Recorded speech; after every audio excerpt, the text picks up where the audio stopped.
جیسا جیسے اللہ کہہ رہا ہے ویسے کریں، اپنے عمل کو درست کریں۔ سورہ بقرہ میں اللہ کا ارشاد ہے لیس البر ان تولوا وجوہکم قبل المشرق والمغرب ولکن البر من آمن باللہ والیوم الآخر والملائکۃ والکتاب والنبیین۔ فرمایا ادھر ادھر منہ کر لینا یہ کوئی نیکی نہیں ہے، اصل نیکی یہ کہ پہلے اپنا ایمان درست کرو اور پھر وَأَقَامَ الصَّلَاةَ وَآتَى الزَّكَاةَ وَالْمُوفُونَ بِعَهْدِهِمْ، نماز قائم کرو، زکوٰۃ دو، معاہدوں کی پابندی کرو، اور وَآتَى الْمَالَ عَلَىٰ حُبِّهِ، صرف اللہ سے محبت کی بیس پر ذوی القربہ رشتہ داروں کو پیسے دو، رشتہ داروں کو پیسے دو، والیتامى یتیموں کو کھلاؤ، یتیموں پہ خرچ کرو، والمساکین مسکینوں کو کھلاؤ، وابن السبیل مسافروں پر خرچ کرو۔ الو نہ بناؤ مسافر کو کہ اس کو کیا پتا یہاں کے ریٹ کا تو الو بناؤ اس کو، ایسا نہیں، مسافروں کا خیال کرو۔ تو یہ 4 قسم کے طبقے پر احسان کرو، اور نماز بھی قائم کرو اور زکوٰۃ الگ سے دو، اور والصابرین فی البأساء والضراء، کوئی پریشانی آئے تو صبر کرو، چاہے وہ مالی پریشانی ہو، فی البأساء والضراء جسمانی پریشانی، وحین البأس اگر میدان جنگ میں لڑنا پڑے تو میدان جنگ میں صبر سے لڑو۔ اولئک الذین صدقوا، اللہ فرماتے ہیں جن لوگوں کی یہ صفات ہیں یہ ہیں سچے ایمان کے دعوے میں۔ ہم لوگوں نے اسلام کو بھی ایک، یعنی یوں سمجھیں کہ ایک فیشن ہوتا ہے نا، مختلف قسم کے موسموں میں مختلف قسم کی ایکٹیویٹیز ہوتی ہیں۔ محرم میں ہمارے ایک نئی قسم کی ایکٹیویٹیز ہوتی ہیں، ربیع الاول میں الگ قسم کے مسلمان بنے ہوتے ہیں ہم لوگ، ٹھیک ہے نا۔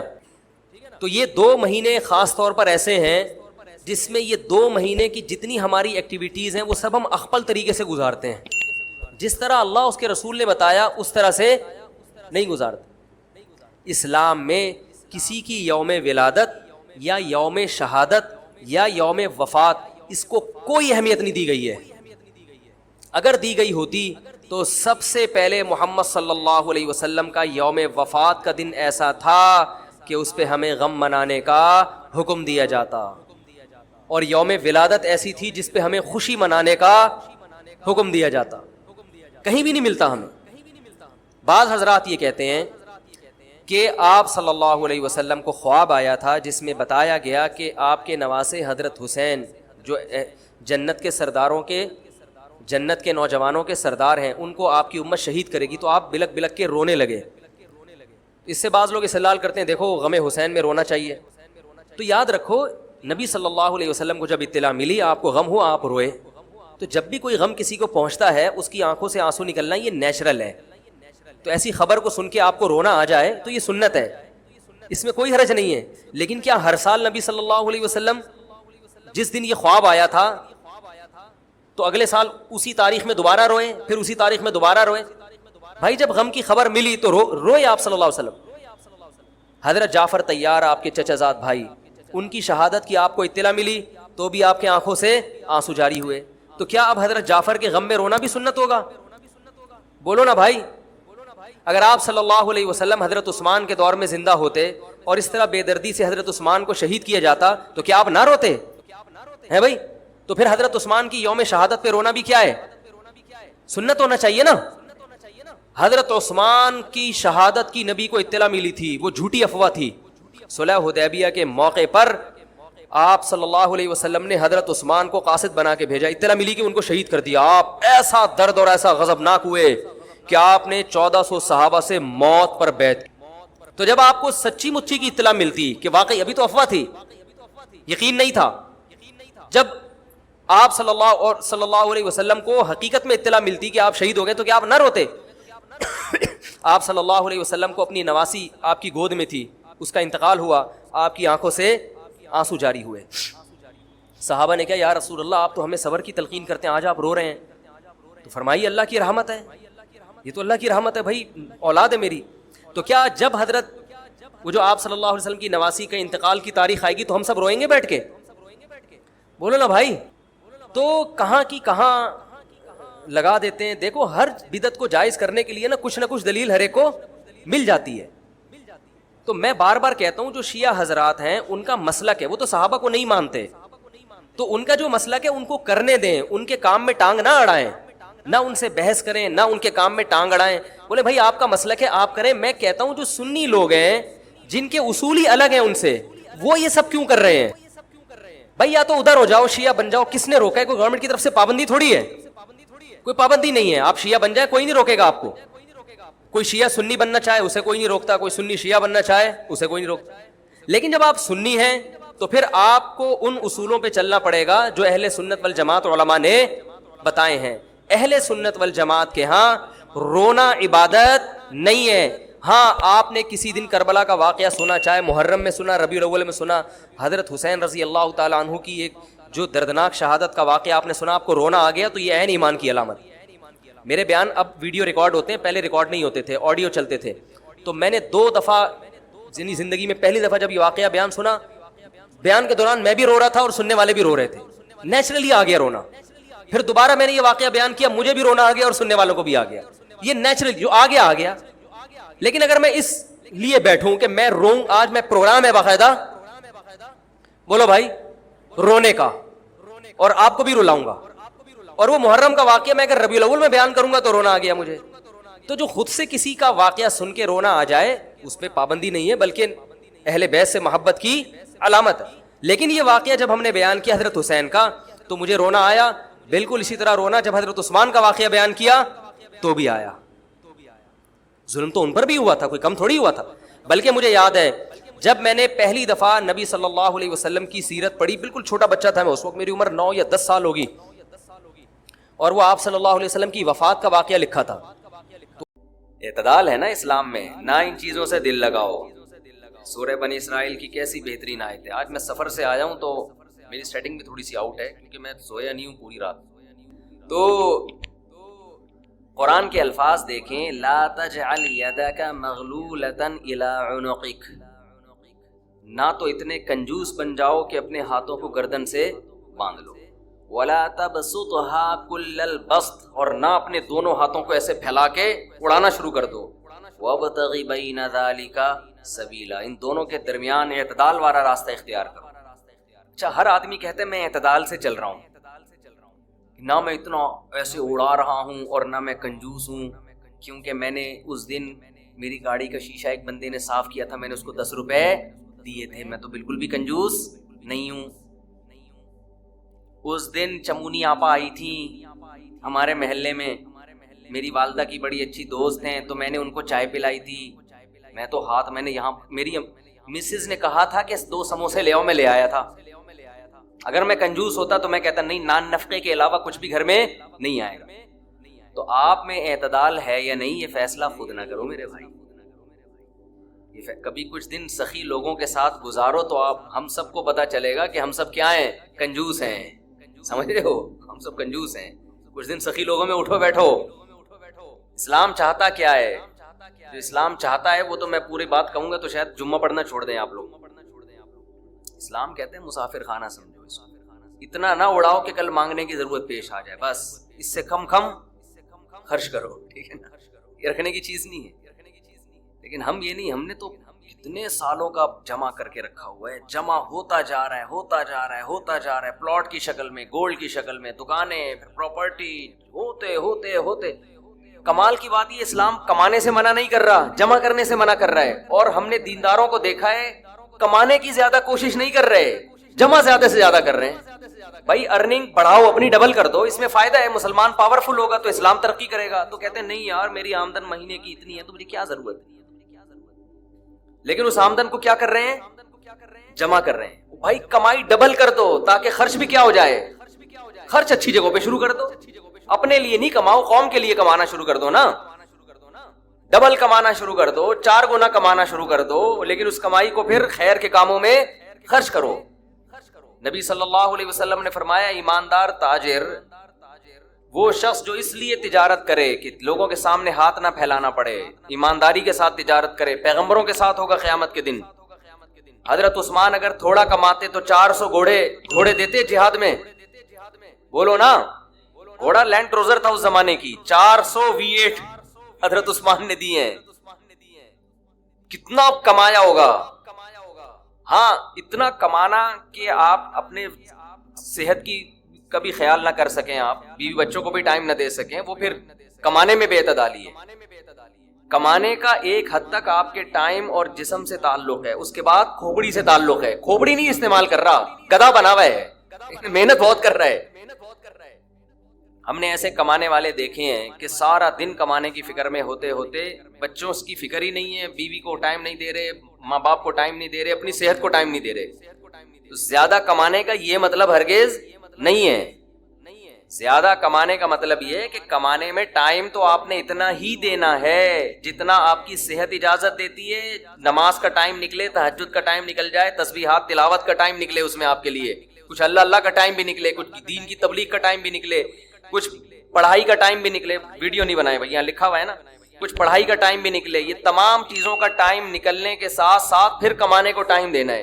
اس میں پھر جب اتنا ٹائم دے کے پھر پلاننگ کر کے اس کو بڑھانے کی کوشش کرنی ہے, یعنی ارننگ کو بڑھانے کی کوشش کرنا ہے. یہ نہیں کہ آپ نے ٹائم زیادہ دینا شروع کر دیا. اس میں ٹائم زیادہ دینے سے تو آپ کی صحت کو نقصان ہوگا نا. ارے 5 نمازیں تو پڑھنی پڑیں گی نا ٹائم پہ, پھر تلاوت روزانہ کرنی ہے کہ نہیں کرنی ہے, صبح شام کی تسبیحات ہیں وہ بھی کرنی ہے, تہجد کی بھی کوشش کرنی ہے, باپ کو بھی ٹائم دینا, اماں کو بھی بچوں کو بھی, پھر باقی پھر اپنی ایکسرسائز وغیرہ صحت کو بھی, پھر باقی ٹائم کس کو دینا ہے, وہ پیسہ کمانے کو دینا ہے. پھر اس پیسہ کمانے کے کو جتنا ٹائم آپ نے دے دیا تو اس میں آپ کہہ سکتے ہیں کہ پھر ہم اس کو بڑھائیں کیسے, ہم تو 8 گھنٹے کمانے کو دے رہے ہیں, اب اس میں کیسے بڑھائیں ہم. تو بھائی کھوپڑی استعمال کر کے کیا کریں, اس کو بڑھائیں. کھوپڑی سے چیزیں بڑھ جاتی ہیں. کھوپڑی تو استعمال مسلمان کر ہی نہیں رہا ہے نا. اب یہ کہ کیسے کھوپڑی استعمال کریں, تو آپ خود استعمال کرو کہ یار میں یہ کام کر رہا ہوں تو میں اگر یوں کر لوں تو یہ ایسے بھی ہو سکتا ہے. یہ بیٹھیں گے تو سمجھ میں آئے گا انشاءاللہ آپ کی خود, لیکن بیٹھتے ہی نہیں ہے, سوچتے ہی نہیں. جو جہاں کھڑا ہے وہیں کا وہیں رہے گا وہ. خیر, تو میں کیا عرض کر رہا تھا, وہ تو بات ختم ہو گیا, آپ لیٹ آئے نا, اصل بات کچھ اور شروع ہے. اچھا خیر, جلدی سے بات کو میں لے کے آتا ہوں. تو اعتدال جو ہے نا, سخاوت, سخی لوگوں میں آپ اٹھیں گے بیٹھیں گے تو پتہ چلے گا کہ اعتدال اسے کہتے ہیں. عربوں میں بڑی سخاوت ہے, ہم نے علماء میں بڑی سخاوت دیکھی ہے. تو سخاوت کا مطلب یہ ہے کہ آپ اتنا خرچ نہ کریں کہ کل آپ کو مانگنا پڑ جائے. اس کا علماء نے ایک معیار بیان کیا ہے, وہ خوب اچھی طرح سمجھ لیں, بڑا زبردست معیار ہے کہ اپنے اور اپنے بیوی بچوں کے لیے 1 سال کا ذخیرہ کر لیں پیسوں کا, چاہے وہ گولڈ کی شکل میں ہو یا کرنسی کی شکل, بہتر ہے گولڈ کی شکل میں. آج اگر آپ جاب لیس ہوتے ہیں تو 1 سال تک اگر آپ کو جاب نہ بھی ملے تو آپ نے جو پیسہ اسٹور کیا ہوا ہے اس سے اسی معیار کی زندگی اپنے گھر والوں. میں تو لوگوں کے حالات دیکھ دیکھ کے حیران ہو رہا ہوں یار. میں بتا رہا تھا نا, میرے بارے میں لوگوں نے مشہور کر دیا کہ میری یوٹیوب سے 1 کروڑ کی ارننگ ہے. تو اگر یہ جھوٹی خبر ہے, کاش یہ خبر میرے کنوارے پن میں جاری ہو جاتی, کیونکہ میرے بہت سے رشتے ارننگ دیکھ کے ریجیکٹ ہوئے ہیں کہ مفتی صاحب دکانیں پکوڑوں کی, دکانیں باتیں کروڑوں کی اور دکانیں پکوڑوں کی. تو ہم سے تو ہماری آمدن کا جو وہ, تو اب اللہ نے مجھے الحمدللہ, میں یہ نہیں کہ کوئی غریب آدمی ہوں, اللہ نے مجھے مالی وسعت دی ہے الحمدللہ. اور یہ جو میرے باہر کے دورے ہوتے ہیں نا, جاپان جا رہے لوگ کہتے ہیں بڑا پیسہ ہے یار, کبھی جاپان جا رہا ہے کبھی ادھر جا رہا ہے, کبھی اپنے خرچے پہ ہوتا ہے. زیادہ تر اسپانسر ہوتے ہیں, اور اسپانسر مجھے گھمانے کے لیے نہیں ہوتے, دین کی تبلیغ کے لیے اسپانسر کیا جاتا ہے. اور اسپانسر کا مطلب آنے جانے کا کرایہ وہ لوگ دیتے ہیں جو بیانات کروا رہے ہیں تبلیغ کی نیت سے. باقی جو میں گھوم رہا ہوتا ہوں یہ غریبی ہے. جاپان میں گھومنے کے لیے نہیں گیا تھا, جاپان میں بیانات کے لیے گیا تھا, اور ایک دن میں 2 بیانات ہوئے ہیں. ہاں, بیان سے فارغ ہوتے تھے تو گھوم بھی لیتے تھے. تو لوگ سمجھ رہے ہیں کہ یہ عیاشیاں کر رہے ہیں جاپان میں, اور یہ کوئی عیاشی ہے ٹرین میں بیٹھے ہوئے, کیا عیاشی ہے یار, یہ یہاں سے وہاں چلے گا, یہ تو بیوقوفوں کا کام ہے یار, اس کو عیاشی سمجھنا. غریبوں والی سوچ ہے, میں صحیح غریبوں والی سوچ, اس کو یہ کیا عیاشی ہے. تو میری اچھی آمدن ہے الحمدللہ, غریب نہیں ہوں, لیکن اتنی نہیں کہ کروڑوں کی آمدن ہو. اچھا, میں یہ جاپان والی بات مکمل کر دوں کہ لوگ اسپانسر کرتے ہیں اکثر و بیشتر تبلیغ کے لیے, لیکن میرے بیانات کا کوئی پیسہ نہیں ہوتا. اسپانسر میں یہ داخل نہیں ہے کہ میں جا رہا ہوں تو مجھے بیان پہ پیسے ملتے ہیں کہ آپ آئیں گے تو آپ کو اتنے پیسے, کیونکہ بعض خطیبوں کا یہ سیٹ اپ ہے, وہ جب کہیں جاتے ہیں تو ان کو اسپانسر بھی کیا جاتا ہے, پھر ان کے الگ سے پیسے بھی ہوتے ہیں. اس پر میری طرف سے پابندی ہے. سمجھتے ہو کہ نہیں سمجھتے؟ بھائی ٹھیک ہے, آپ بلا رہے ہو تو آپ خرچہ دے دو, اگر آپ بیانات رکھوانا چاہتے ہو تبلیغ کی نیت سے میں آ جاؤں گا, بس اس سے زیادہ نہیں ہے. باقی کوئی کسی اپنی خوشی سے تو کوئی کسی کو بھی گفٹ دے سکتا ہے. تو یہاں بھی لوگ آتے ہیں, کوئی مٹھائی کا ڈبہ لے کر آ رہا ہے, کوئی پیسے لے کر آ رہا ہے, کوئی حلوہ لے کر آ رہا ہے, کوئی چاکلیٹ لے کر آ رہا ہے, وہ تو ایک الگ سی چیز ہے, وہ تو باہر ملک میں بھی ہو سکتا ہے. لیکن میرا کوئی بھی بیان جتنے بھی میری تبلیغی سفر ہے سارے فری میں ہیں. بہت زیادہ یہ ہوتا ہے کہ وہ آنے جانے کا خرچہ اور وہاں رہائش کا خرچہ وہ لوگ اٹھاتے ہیں, وہ بھی خرچے کی صورت میں نہیں, رہائش دے دیتے ہیں. اکثر تو میں گھروں میں ہی رہتا ہوں, ہوٹلوں میں نہیں رہتا میں. ہاں کبھی ایسا بھی ہوتا ہے کہ میں اپنے خرچے پہ چلا جاتا ہوں, کبھی ایسا بھی ہوتا ہے. بعض جگہوں پہ تو ایسا ہوتا ہے کہ میں تبلیغ کی ضرورت محسوس کرتا ہوں, وہ جب مجھے بلاتے ہیں تو میں ان سے کہتا ہوں اگر آپ کرایہ نہیں اٹھا سکتے تو یہ کہ میں خود اپنا کرایہ خرچ کر کے آؤں گا. یعنی یہ جو تبلیغ کے میرے دورے ہیں یہ کوئی پروفیشنل نہیں ہے, جو میرا ارننگ سورس آف انکم نہیں ہے یہ. کیونکہ لوگ یہ بھی سمجھتے ہیں کہ شاید یہ مولانا لوگ جو جا رہے ہوتے ہیں نا اتنی تبلیغ کے لیے تو یہ ان کو کوئی یہ دین کی تبلیغ فری میں ہوتی ہے. ایک ہندو نے میرے بیان, جاپان والے بیان میں نیچے کمنٹس کیے ہوئے تھے کہ یہ مسلمانوں کے مذہبی رہنماؤں کو دیکھو کیسے دنیا پرست ہیں, کتنی عیاشی, کبھی جاپان جا رہے ہیں, کبھی آسٹریلیا جا رہے ہیں, کبھی ملیشیا جا رہے ہیں, کبھی تھائی لینڈ جا رہے ہیں, اور ہمارے پنڈت دیکھو. ایک ہندو نے کمنٹس کیے ہوئے تھے ہمارے پنڈت دیکھو. تو میں اس طرح کے ہندوؤں سے یہ بات کہنا چاہتا ہوں کہ یہ اسلام کے زندہ ہونے کی دلیل ہے. مسلمان پوری دنیا میں ہیں اور وہ سمجھتے ہیں اسلام برحق مذہب ہے, تو لاکھوں روپے خرچ کرتے ہیں اس کی تبلیغ کے لیے, خرچہ اٹھاتے ہیں کہ مسلمان اسکالرس کو بلا کے ہم نے ان سے بیانات کروانے ہیں. اس میں نہ ان کا فائدہ ہوتا ہے دنیا کا, نہ میرا کوئی دنیا کا فائدہ ہوتا ہے. سمجھتے ہو کہ نہیں سمجھتے؟ دوسرے مذہبی رہنماؤں کو ان کے مریدین اتنا پروٹوکول دیتے نہیں ہیں. اب جاپان میں جو ہندو ہیں وہ کبھی یہ نہیں کریں گے کہ انڈیا سے ہندو کو اسپانسر کریں اور دین کی تبلیغ کے لیے بلائیں. وہ اتنا پیسہ خرچ کرنے کا ان کے پاس دل ہی نہیں ہے. یہ دل اور جگر اللہ نے کس کو دیا ہے؟ یہ مسلمانوں کو دیا ہے. تو یہ اسلام کے زندہ ہونے کی دلیل ہے. یہ نہیں آئی میرا خیال ہے بات. تبھی آپ دیکھو مفتی تقی عثمانی صاحب پوری دنیا جا چکے ہیں. یہ تفریحی سفر تھوڑی, ان کے دنیا میں جتنے سفر ہوئے تبلیغ کے سفر ہوئے ہیں.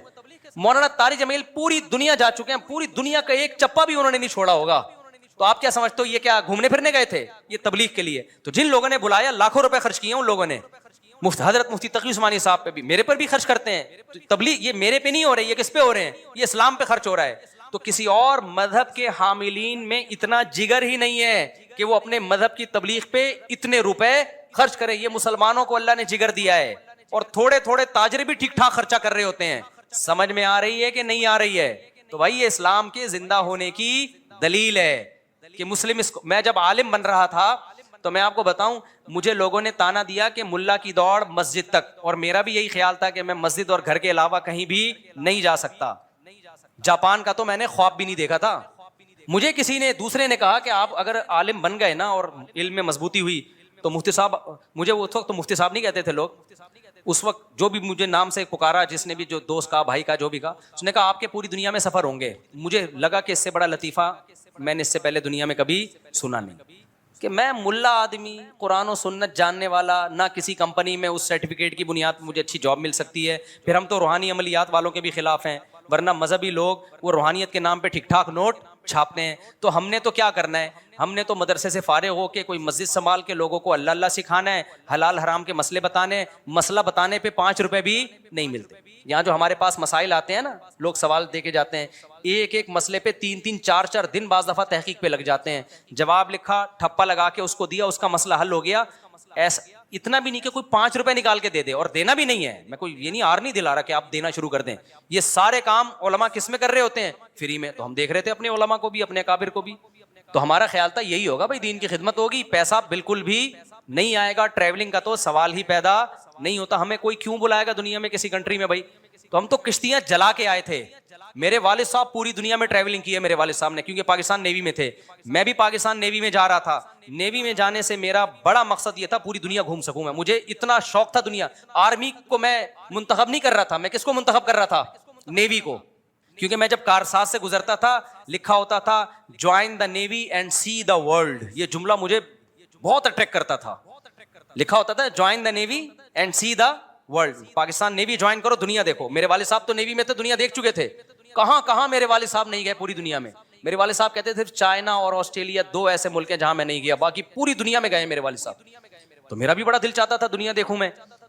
لیکن جب میں نے کشتی جلائی, میں نے کہا نیوی میں جانے کا ارادہ کیا کینسل کیا. ڈاک یارڈ میں گیا تھا, وہاں سے بھی ریورس ہو گیا میں. تو میں نے سوچا اب تبلیغ والے آئے, انہوں نے سمجھایا, ہم نے کہا چلو مدرسے میں